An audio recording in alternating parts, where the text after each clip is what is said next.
लीजिए सुनिए। सूर्यकांत त्रिपाठी निराला के लिखे उपन्यास कुल्ली भाट का भाग 15 मेरी यानी समीर गोस्वामी की आवाज में। 2-3 दिन रहकर कुल्ली की पाठशाला और पत्नी को देखकर मैं लखनऊ चला आया, लेकिन जी नहीं लगा।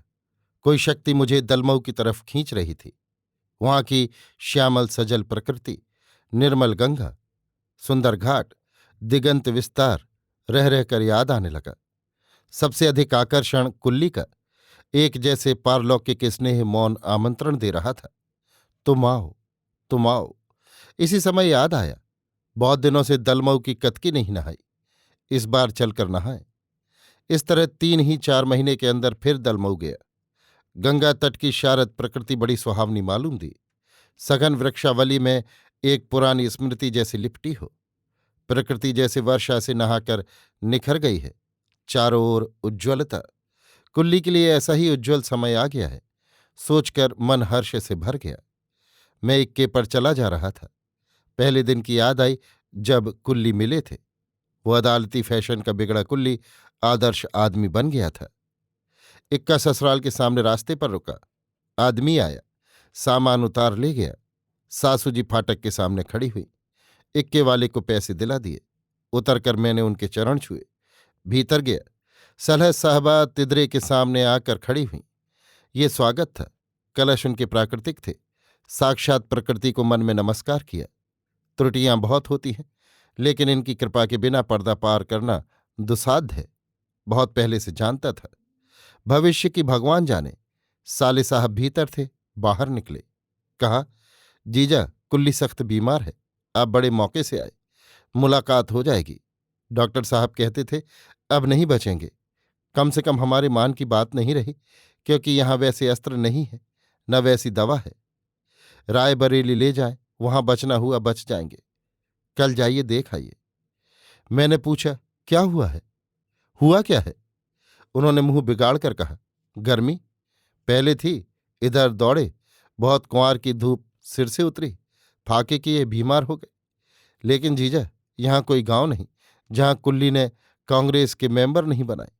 नीचे का पेट तक सड़ गया है, सेरों पस निकलता है, इतनी बदबू आती है कि कोई क्षण भर नहीं ठहर सकता। और मैंने कहा, और क्या? साले साहब मुस्कुरा कर रह गए। मैंने कहा, हंसने की कौन सी बात है? अपनी अम्मा और पत्नी की तरफ देखकर साले साहब ने मुझे एकांत में चलकर बुलाया और मेरे जाने पर कान के पास मुंह ले जाकर कहा, लिंग लापता है। लापता? मैंने संदेह के प्रकाश्य स्वर से पूछा। हाँ, उन्होंने कहा, लोग कहते हैं अब नहीं रहा। कहते हैं अब अगर कुल्ली जी भी गए तो कुल्लियायन क्या करेंगी? मैं गंभीर होकर चारपाई पर आकर बैठा। सहलज साहबा गंभीर होकर बोली, हाँ, कुल्ली की हालत बहुत खराब है। सासू जी मेरे जलपान की व्यवस्था के लिए भीतर चली गई थी। अपनी बहू की बात सुनकर उसे भीतर बुलाया। मैं दम साधे बैठा रहा। जलपान के बाद घर की और बातें होती रही। दूसरे दिन सवेरे धूप निकलने पर मैं कुल्ली के यहां गया। रास्ते में कई स्वयंसेवक उधर जाते हुए मिले। दरवाजे पर कई अछूत लड़के, उनके 3-4 अभिभावक। सबके चेहरे कह रहे थे कुल्ली नहीं बचेंगे। मैं भीतर गया। ठीक उसी जगह है जहां पहले दिन कुल्ली बैठे थे, आज पड़े दिखे। आज वे भाव यथास्थान अपनी कुरूपता को प्राप्त है, लेकिन मुख पर नहीं। मुख पर दिव्य कांति क्रीड़ा कर रही है। प्रवेश करते ही ऐसी बदबू आई कि जान पड़ा एक क्षण नहीं ठहर सकूंगा। हिम्मत करके खड़ा रहा। विद्या और अविद्या का आधा आधा भाग कुल्ली की देह में पूर्ण रूप से प्रकाशित था। कुल्ली कुछ ध्यान में थे। आंखें खोलकर देखा। सामने देखकर, आह, आप हैं, बड़े सौभाग्य, बड़े सौभाग्य, अब मैं कुछ नहीं चाहता, कहकर विवल हो गए। एक अछूत से सिरहाने की तरफ बिस्तर बिछा देने के लिए कहा।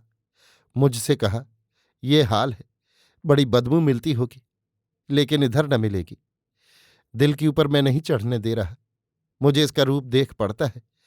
हृदय से ऊपर मैं बहुत अच्छा हूं। सिरहाने बैठकर बताइए, बदबू मिलती है? बैठकर मैंने मालूम किया, वास्तव में उधर बदबू नहीं थी। क्या कहूं, क्या करूं, कुछ समझ में नहीं आ रहा था। 5 रुपए निकाले और कुल्ली की स्त्री को देते हुए कहा, आप दूध पीजिएगा। कुल्ली कुछ न बोले, केवल ऊपर की तरफ देखा। कुछ देर फिर मौन रहा। मैंने पूछा, डॉक्टर साहब क्या कहते हैं? डॉक्टर क्या कहेंगे?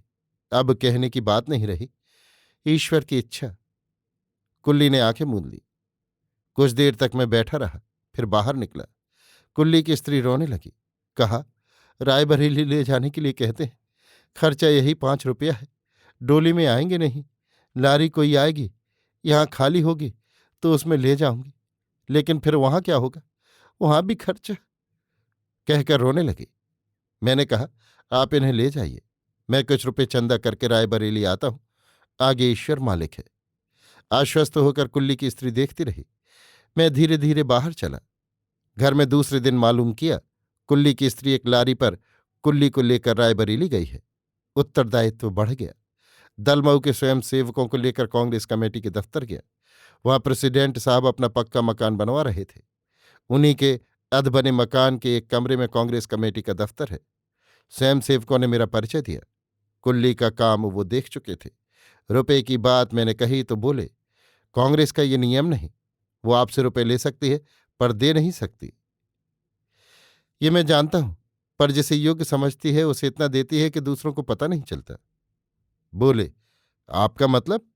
मैंने कहा, यह तो मैं पहले अर्ज कर चुका हूं। एक प्रेसिडेंट की हैसियत से बोले, रुपए नहीं दिए जाएंगे। मैंने कहा, पहले मैं 5 रुपए दे चुका हूं, अब और 2 रुपए दे रहा हूं। रायबरेली का खर्च बर्दाश्त करूंगा, इससे अधिक इस समय मेरी शक्ति नहीं। 3 रुपए और 3 सज्जन मित्रों से 1-1 रुपया चंदा करके लिया है। कुछ आप दे दें तो काम चल जाएगा। उन्होंने कहा, 7 रुपए विजय लक्ष्मी के स्वागत के खर्चे से बचे हैं। 8 हो चुके हैं। हालांकि वो आई नहीं, लेकिन वे रुपए जमा कर दिए गए। मैंने कहा, विजय लक्ष्मी जी के स्वागत से कुल्ली नंबरदार की जान ज्यादा कीमती है, ये तो आप जानते हैं। उन्होंने कहा, मैं सब कुछ जानता हूं, लेकिन यही शहर वाले जब घर बन गया तब कहते हैं 2 हाथ म्यूनिसिपैलिटी की जगह बढ़ा ली है। इसीलिए आप विजय लक्ष्मी जी का ध्यान कर रहे हैं। मैंने मन में कहा। खुलकर कहा, कोई विजय लक्ष्मी जी का स्वागत करता है तो पहले पता लगाती है क्यों स्वागत किया गया।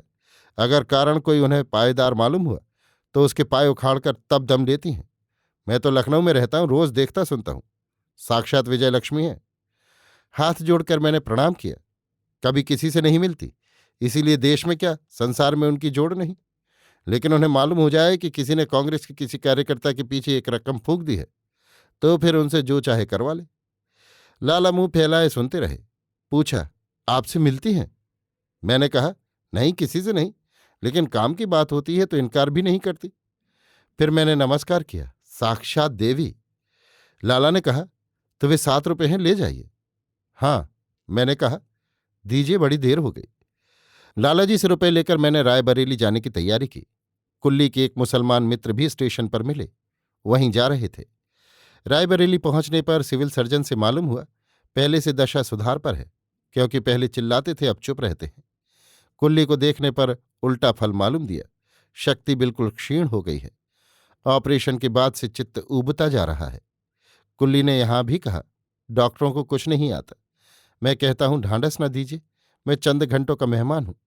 लेकिन कहते हैं नहीं, ये दिल की घबराहट है, तुम अच्छे हो जाओगे।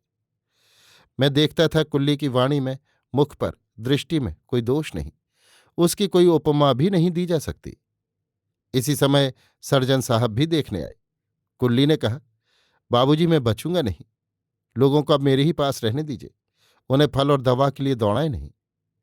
डॉक्टर साहब ने कहा, अगर तुम्हें ये दिव्य ज्ञान था तो यहां आना ही नहीं था।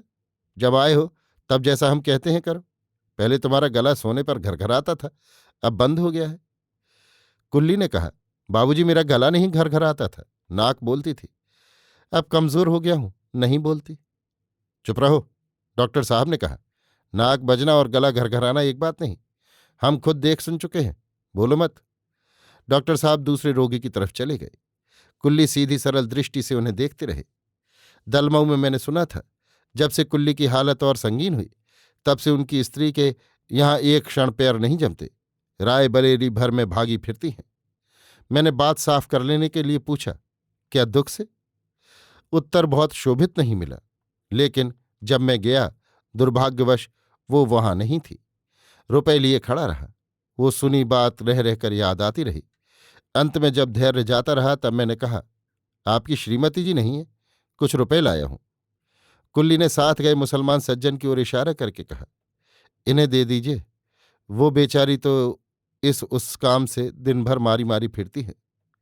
मैंने रुपए दे दिए। रहने के लिए कुल्ली ने पूछा, आप कहाँ रहिएगा? मैंने कहा, कुछ मदद रायबरेली से भी पहुंचाने का इंतजाम करूंगा। मेरे एक मित्र यहाँ ट्रेजरी अफसर हैं, उनके बंगले में ठहरूंगा, वहीं बातचीत करूंगा। नमस्कार कर मैं विदा हुआ। कुल्ली ने कहा, अब मुलाकात न होगी। आंखों से आंसू टपक पड़े। मैं वहां से बाहर निकल आया।